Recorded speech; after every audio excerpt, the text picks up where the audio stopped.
Hi, guys. Welcome back to another episode of the Shenanigans podcast. I'm here, as usual, with my co host, Greg.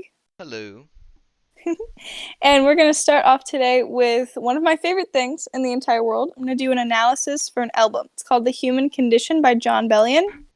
A little bit of background on Bellion. His music is often considered to have R&B and hip hop type aspects interwoven into what can be considered contemporary pop. All in all, I think he has a super unique sound because it mixes in some like choral type and like choir aspects that I found super appealing. Um, I also chose this album because it was the first that really sparked my interest as an album.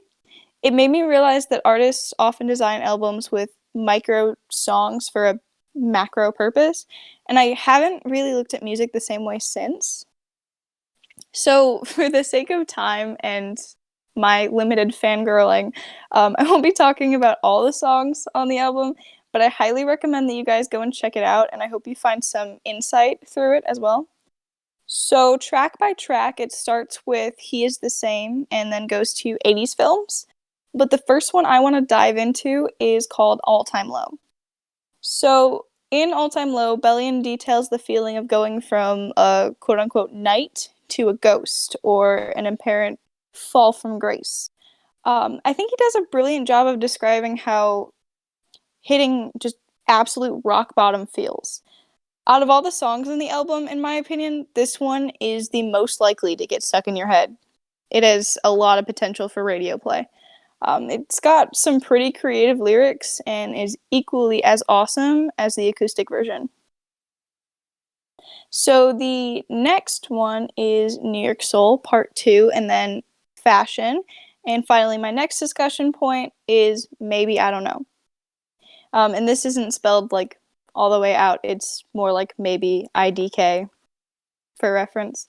So this track carries a theme parallel to All Time Low, in my opinion, because it's about surrendering to what you don't know and just being okay with not being on top and not being on your A game all the time. Bellion is trying to express how essential it is to be okay with things not being in control. As a person who experiences a lot of self doubt, um, I think these two tracks together, All Time Low and maybe IDK, are a very powerful combo for those rainy days. So I refuse to pick a favorite specifically, but the next one, titled, excuse my explicit language here, but Woke the Fuck Up, really hits me every time it rings in my ears. It carries a powerful message about vulnerability and that you have to let down your walls in order to get help and connect with others. So next, after Overwhelming, Weight of the World, and The Good in Me comes Morning in America. I absolutely adore this song for the sheer point of its relatability. Technically, it's about a high school kid realizing that everything around them that seems perfect is a facade. However, it speaks powerful volumes about how even adults pretend all is well and refuse to acknowledge important things that are too often left unsaid. So, second to last, after iRobot comes Guillotine. The catchy rhythm gets me every time. But there's more to the song than that. There's this two-line set in the song that really resonates with me. It goes, "The secrets that you tell me I'll take to my grave. There's bones in my closet, but you hang stuff anyway." The song adds to the prior motif of miscommunication and unaddressed elephants in the room, only this time it relates more specifically to relationship dynamics. Okay, so finally on to my favorite, Hand of God. I know I said I wouldn't pick favorites, but I don't think this one counts because it's considered an outro, meaning that it combines all the songs together into this crazy and, in my experience, emotionally jarring experience. Hand of God does a absolutely amazing job of just exploring in finality how someone can find comfort even when they're in complete lack of control. Bellion sings that your whole life's in the hand of God, and even if you're not religious, the line comes with a sense of comfort. So, in summary, if you ever find the time, I highly recommend this album. It's a complete experience from beginning to end. It's amazing. And I believe that in every song, you can learn a little bit more about yourself and the world around you. Well, wow, that sounds like a phenomenal album, Jesse. I have to check that out sometime. But like, would you consider that to be your favorite album, though? Oh man, that's a really, really hard question. Um, I grew up with music and it's in every fiber of my being. So listening to thousands of tracks a year and watching them like build and manifest on each other and being told to pick a favorite, impossible. I could never. But it definitely hits one of the top charts for me. Interesting. So, have you ever heard of the story of D.B. Cooper? If you're over 30 years old, the chances are fairly high. So, is is that your way of indirectly saying that I'm old? Cuz um, I'm only a couple months older than you. Just saying. yes, it's exactly what I'm saying there. But in all Wow. seriousness, the story begins in the afternoon of the 24th of November, 1961. A seemingly middle-aged man entered Portland International Airport and purchased a one-way ticket to Seattle, Washington. The man identified himself as Dan Cooper and soon boarded Northwest Airlines Flight 305. After a few minutes of his arrival on the plane, he sat in the back row and gave a letter to the flight attendant named Florence Schaffner. The letter detailed that he had a bomb and that he would like the attendant to sit by him. Oh, how sweet. The Cooper then showed the attendant that he had 8 sticks of dynamite in his briefcase. He then demanded for $200,000, two back and two front parachutes by 5 p.m., along with a fuel truck ready to refuel the plane upon landing in Seattle. For the next 90 minutes of the hijacking, the flight maintained a holding pattern by circling around Seattle Tacoma Airport. Then, during that time, 10,000 $20 bills were collected from a local bank in Seattle, Tacoma, and 4 parachutes from a local skydiving facility. Once the flight landed, the ransom and parachutes were retrieved by the crew while all the passengers on board were forced off the plane, unaware of the situation. Cooper then told the captain that he wanted to fly to Mexico City. However, they weren't in consensus as the plane did not have enough fuel for the non-stop trip there. So, they agreed on Reno, Nevada. So here's where the story gets interesting. Sometime during 8 and 8:15 p.m., the pilot and the flight crew heard a noise coming from the back of the plane. They thought it was just something from caused by turbulence, so they ignored it. However, once they landed in Nevada, they realized what happened. Cooper was missing, and the aft stairway was open. D.B. Cooper, allegedly, during the night when everything looked like a black abyss, basically meaning that he would be jumping into something he wouldn't be able to see where he's jumping, jumped off the airplane with the suitcase full of ransom money. The FBI took control of the case and tried to look for him in a designated area. This case was heavily looked at for the next 45 years with a bunch of red herrings, suspects, and little to no evidence. Well, although they were struggling out of evidence, the only substantial thing they found was 5,000 of the $200,000 near the estimated drop path.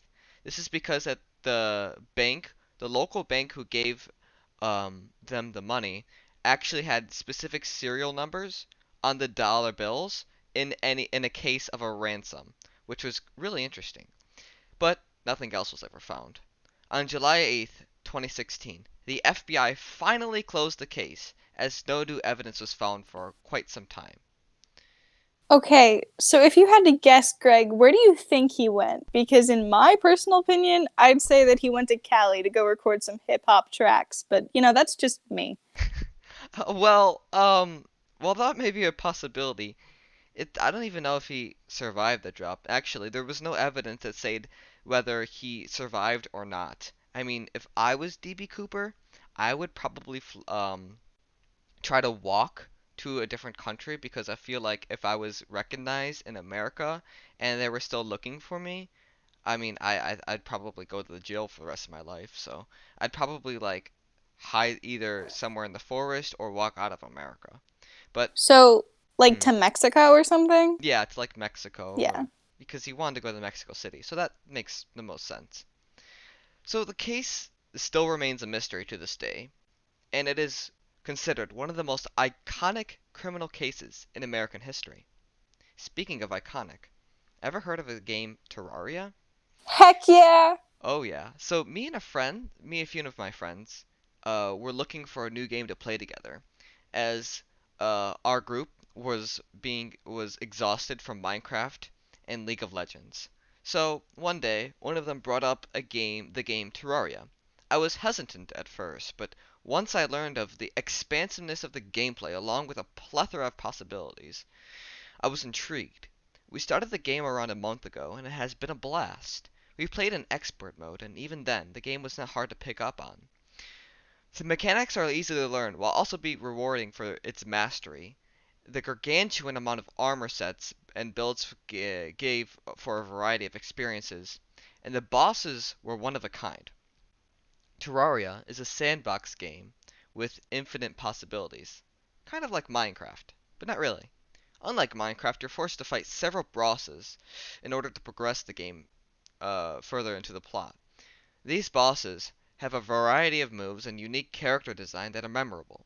My favorite boss has to be the Eye of Cthulhu. While being a relatively easy boss, it demonstrated how to play the game and kite correctly during the first couple hours of gameplay, which, in my opinion, is genius game design. The last notable thing I want to discuss about Terraria is the music. It's a crime of how little remixes there are of Terraria soundtracks. They're amazing to listen to as well as being iconic.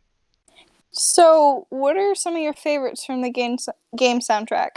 Well, the only notable ones I can think of right now are probably the one that plays during the Plantera boss fight, and the beginning soundtracks when you just start up the game. Ooh, and you know what? This was on my mind while you were talking. Is the Terraria soundtrack better than the Undertale soundtrack? Oh,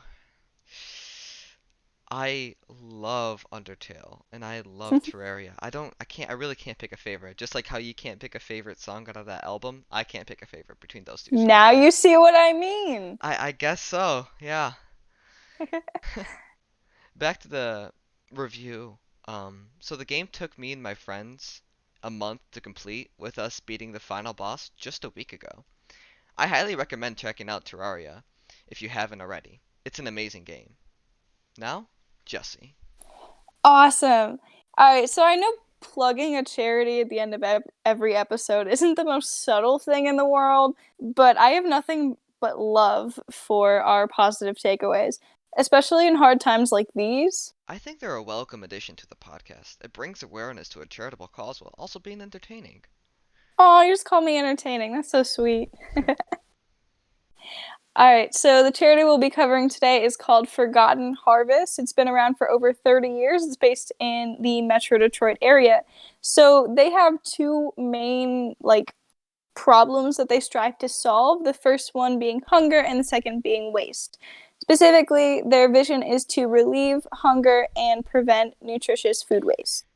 According to their website, they deliver over 138,000 pounds of surplus food per day to local charities 6 days a week.